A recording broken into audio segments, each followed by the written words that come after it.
Hey, welcome everybody to season 2, episode 6 of BA11TV.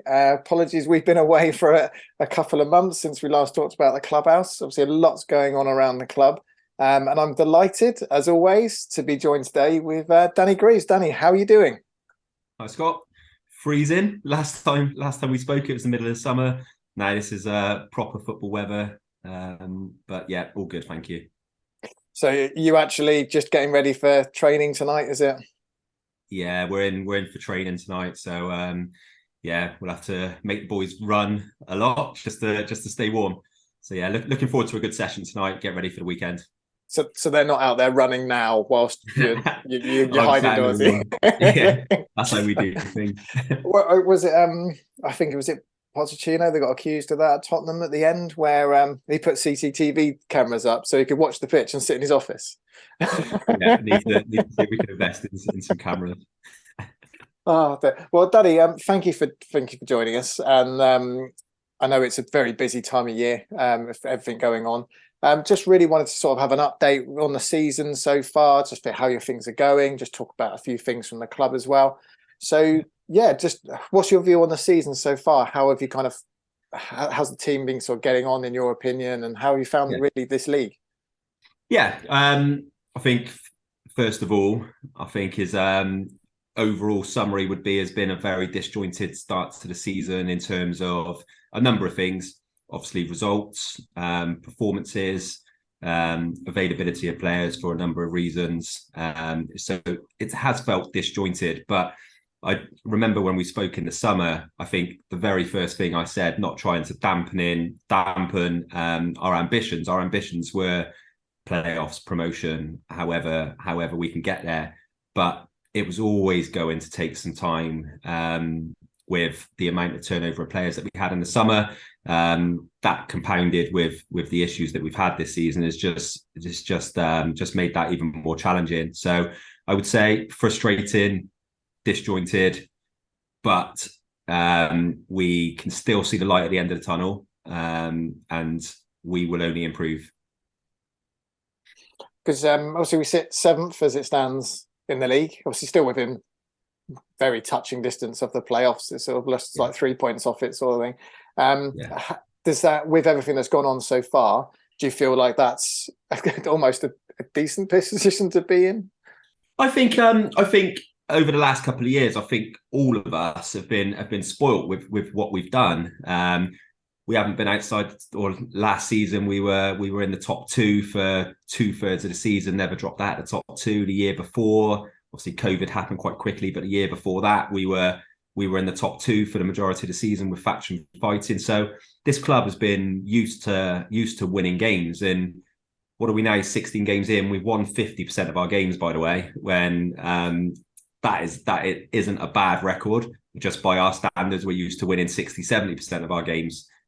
So I think, given that all of our issues, I think is a good place to be. It's a new league, new teams. We're coming off the back of a bit of a hangover from last season in terms of the playoffs, a change of personnel. You only have to look at the bottom end of the table, and Bristol Manor Farm, joint bottom of the league. They beat us in the playoffs. They're joint bottom of the league after 16 games, and I don't think they'll be there by the end of the season, by the way. But that just shows how tough this league can be, and also how hard it can be coming out of a playoff defeat. On the other side of that, I would also look at, if we looked at the league this time last year, Plymouth Parkway sat 10th in the league and ended up going to win the league. So you don't win anything in November, December. It's the second half of the season, when you get in towards March and April, that really count. So while we're frustrated with some of the results, some of the performances, there's a long way to go, and it was always going to take a period of time for us to gel. We will get better. So from the outside, it seems like you're pretty much plagued by injuries this season. It's kind of like, as you get one player back, someone else goes away. Like, obviously starting with Matt Smith at the start of the season, Alex Hatlett, you've missed Jono, and say virtually every striker you've had an injury at some point. Obviously, Ollis got injured in pre-season. How many? When do you start picking your team? Is it sort of Saturday morning? Pretty much. I just dread getting a phone call or seeing the phone ring on a Saturday morning. We've actually had someone pick up an injury and work on a Friday as well, by the way, this season. So yeah, you can't even get through the training session and then know you've got your team, because things can happen between then and the weekends. But I know a lot of people say every club has these issues. I totally get that. Injuries are part and parcel of football, and you've got to deal with it. That's part of being managers and coaches. You've got to try and find the next person to bring in or develop the youngster, or it opens up opportunities. But this season, we've had on average between 4 and 5 players injured every single game this season. Apart from the first game of the season, which was Evesham, we had a full squad to pick from. Since then, we've had 4 or 5 players out injured every single week. Now that is unprecedented at this level, in my opinion. Certainly since I've been playing and managing, I've never seen that. And not only are they 5 or 6 players, we've had your captain, Sam Till, your vice captain, John Davis, both miss a third of the season through unavailability, through injuries at various times. So they're big players to miss. Matt Smith, one of the best players in pre-season, one of the best players over the last couple of years, ruled out after 20 minutes of the first game of the season. Now, it's probably got to the point now where those excuses have got to go away, but you've got to try and replace those players, and that is the challenge. So we've seen over the last couple of weeks the bit of rotation around with the squad, some new faces, and obviously the world how it is. Is there sort of like the impact of cost of living? What's that having on your team, your selection, the squad that you can pick? Yeah, how's that working for you at the moment? Impacting everybody, isn't it? In everyday life, in all businesses. I'd imagine we've seen some non-league football clubs in the area go under this season, and it impacts everybody, and we've had to act accordingly. Attendances aren't quite where we budgeted them to be. We didn't budget ambitiously. We averaged 500 last year. We budgeted for 500 this year. We're averaging 400, so you can do the maths on what that loss is on a home game. Now, I totally understand on the football pitch we need to deliver, put on good performances to get those fans back through the gate, and we take that on the chin. But at this moment in time, things are tough for everybody, and we've had to cut our cloth accordingly. So that has meant we've had to take small cuts to the budget. That has meant that some of our players, and I see it's easy at times when things aren't going too well to label commitment at the players. Are they committed? To a man, my players have been unbelievable whenever it comes to a conversation about budget. They've all accepted small cuts, and they're all still here, fully committed. You only have to look at a training night and look at our numbers. We haven't got people crying off. We've got people here. The injured boys are here, desperate to get back playing, helping the club. So commitment shouldn't be questioned. But going back to your original question, it's made it difficult to bring players in when we've had injured players because of the budget that we're working with at this moment in time, knowing that we've got injured boys who might be out for 3-4 weeks. You can't go out and bring somebody in, because all of a sudden then you're left with a problem. We have tried, but we can't compete. That's the truth of the matter. We've tried for 4 or 5 and we can't compete, and I'm not going to put the club at risk, knowing that I've got good players just around the corner coming back. And once we get those fit, we still got one hell of a squad. It's worth mentioning, because I've talked about the budget, the snip to the budget. It's still a very competitive budget. I'm not sat here crying about the amount of money that we've got. We've got a competitive budget, and one that I believe will still get us in those playoff positions. Well, I think it's interesting, isn't it, as you say, because the players, that's great to hear that commitment and what the actions they've taken and how they've taken it. Because I'm pretty sure, knowing my position as well, that if crowd numbers come up and the situation changes, the club will rectify that as well and just get people back to where they were at the start of the season. Yeah, absolutely. And I think the players have recognised that as well. We've we've been knocked out of cup competitions early, which is huge revenue. We haven't performed as well as we would like. And on the back of that, people aren't going to come out and watch if you're struggling or not picking up results. The players have recognised that.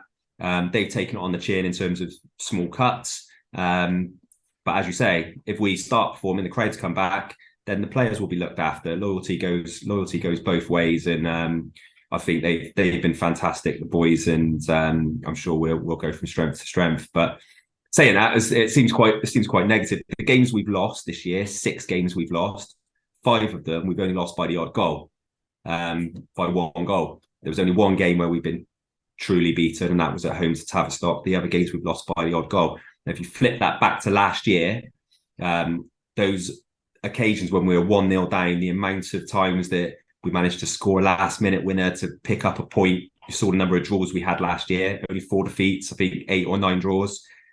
Unfortunately, the fine margins of football at the moment, we're not getting those last-minute winners. Balls dropping the 6-yard boxes, going over the bar away at Bashley, which could have been a point. So those are the fine margins of football. We're not far away. So there's lots of things going on in and around the club at the moment that obviously is outside of you as a manager and the squad, sort of with the holdings company that's overarches the football club and the council. Is that having any kind of impact on you or the team? Absolutely not. No, doesn't even get mentioned. Doesn't come into our thinking. I've not heard the players bring it up. We're focused on what we do on the football pitch. We know that stuff will take care of itself, and whatever decisions are being made are in the best interests of the club. Doesn't even come into our thinking, Scott. No. Okay. So we've mentioned some of those new faces that have come into the squad over the coming weeks, and obviously a couple of younger faces that have come through the development teams or through the academy that we've had in place, and also sort of like Diego coming in and all those sort of. Is there anyone that's sort of catching your eye that you thought, oh, actually they could be in there, or one for fans to sort of look out for? Yeah, I think we've got some good young talent coming up through, and that's sometimes injuries and things like that could give people an opportunity. We've got young Sasha, who's come over from the Ukraine last year. He's been training with us all the way through the summer. He's got bags and bags of ability. I think the people who came to watch the Radstock game, he made his debut in that, and he showed some exciting moments. We've still got young Lucas, who's banging in goals for his college and his youth team. Good prospect. Jago, a local lad who's unfortunately picked up an injury last year at Forest Green and got let go. He's on our doorstep. A bit lucky in terms of how that come around, but his debut the other week at Slimbridge, I think he showed everybody what massive potential that he's got for an 18-year-old. So lots of good young talent coming in. In the last week we've signed Tyson Pollard, a player who I tried to bring in 4 years ago when I first joined the club, who's a proven performer at the league below, Western League Hellenic level. He's also played Southern League football in the past, and his performance on Saturday, before he came off through a little bit of illness, showed that he can compete at this level and be an asset for us. And then the last player, Jamani, who we brought in from Bristol Rovers. Young centre forward, plenty of potential, clearly well thought of at Bristol Rovers. He's made, I think, 4 first-team appearances for them, and he could be one that could come in and help us for a month or however long we've got him, and hopefully, like some of the other lads we've had in, Riley Taylor from Bristol City has gone on to make a number of first-team appearances. Joe Lowe, who came in from Bristol City, has gone on to make first-team appearances. Tom Mayhew made first-team appearances at Bristol Rovers. So hopefully he can be another one that we can help along the journey. Fantastic. So edging towards this weekend then, obviously Wimborne Town away. Wimborne on a very impressive run at the moment. I think they're sort of like 7 straight wins or 6 straight wins, and then sort of unbeaten in 9 or 10. Is that something that have you played at the new Cuthbury before, their new stadium? Was it not played at the new one, played at the old one? So yeah, looking forward to going to the new one. I'm sure it's an upgrade from the old grounds, which was never a pleasant place to go to. I'm sure this will be a much more enjoyable place to go to in terms of the setup. The pitch looks good. I've heard great things about the grounds.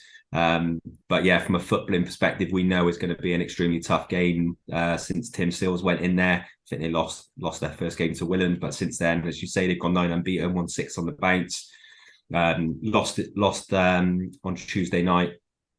But in a cup game, I know he made a number of changes. But yeah, we're under no illusions. We're in a little bit of scrappy form. Confidence is a little bit low amongst the group. Lost our last 2 games by fine margins, 2-1-0 defeats. Could have quite easily got a point in both of those games, but we're going there on the back of 2 defeats. They're coming into it on a bounce. But in that respect, we've got absolutely nothing to lose. It's not like previous years where we're going into these games top of the league, everything to lose. We've got nothing to lose, no pressure on us. We'll go there and enjoy it, and hopefully pick up a positive result that could kickstart our Christmas festive period. Definitely. It might be potentially a shoot off between James Ollis and a friendly face that we know in Harry Baker, both sort of edging their way up in the goal scorers league. Yeah, so someone you know well. Yeah, no, he's yeah, I've known him a while. Obviously he came in last year towards the end of the playoffs, going into the playoffs, sorry. Popped up with a couple of important goals to help us into the playoffs.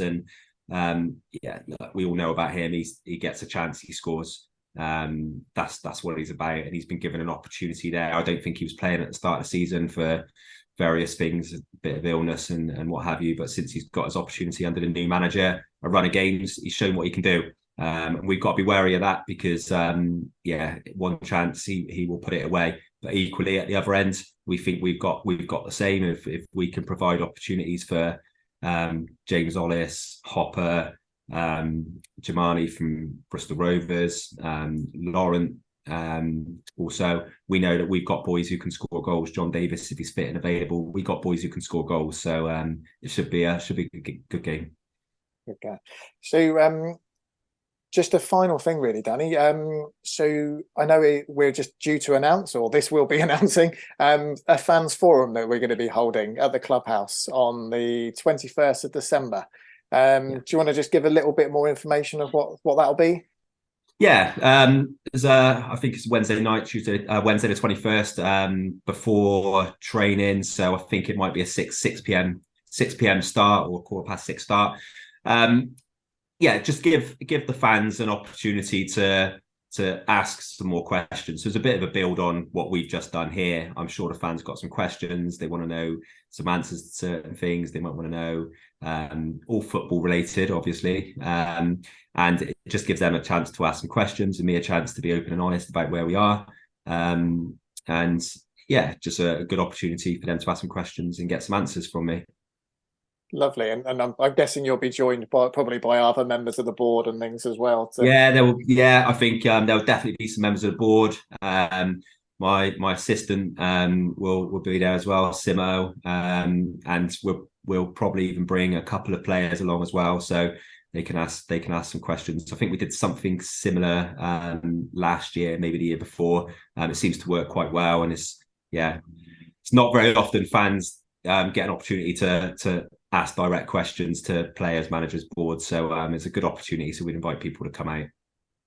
And given that I know and you know that Simo's just there, are you going to stitch him up? Are you going to stitch him up for anything else that he needs to do on that night? Any karaoke or singing or? Yeah, we could do, couldn't we? We could do. Give me Einstein. Danny, well, yeah, it just goes to set for me and from this side, thank you for tonight. I don't know if you've got any other messages you want to give to the fans at all or anything just ahead of the Christmas period, but yeah, just I think a massive thank you. Like we're saying about attendances being down versus our expectation 500. We still get 400, an average of 400 through the gate at this level, which is absolutely unbelievable. One of the highest averages in the league. So a massive thank you to all of the fans who've come out and supported us and watched some games, even though some of the performances might have been a bit difficult at times. And yeah, hope everybody's safe and well, and come out and watch as many games as you can between now and Christmas. But and then come to the fans forum on the 21st. But if we don't speak, have a great Christmas and be safe and look after yourself. And it's going to be an exciting second half of the season for sure. Lovely. Really looking forward to it, Danny. Really looking forward Cheers, to it. Scott. Cheers. Thanks again. Thank you. Cheers.